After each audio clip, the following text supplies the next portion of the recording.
1891 मध्ये अशा महामानवाचा जन्म झाला ज्याने देशाच्या संविधानाला जन्म दिला आणि त्याच व्यक्तीमुळे आज भारत देशाचा संपूर्ण कारभार चालतो। अशी व्यक्ती म्हणजे डॉक्टर बाबासाहेब आंबेडकर।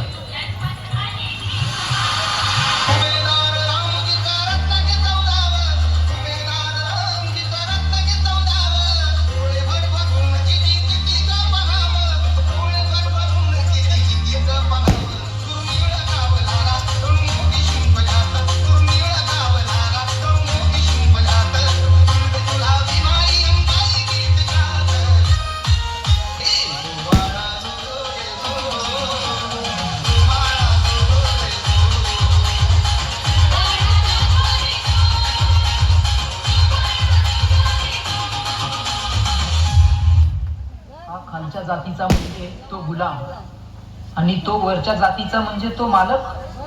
ही संकल्पना तोडणारे एकच होते, ते म्हणजे बाबासाहेब।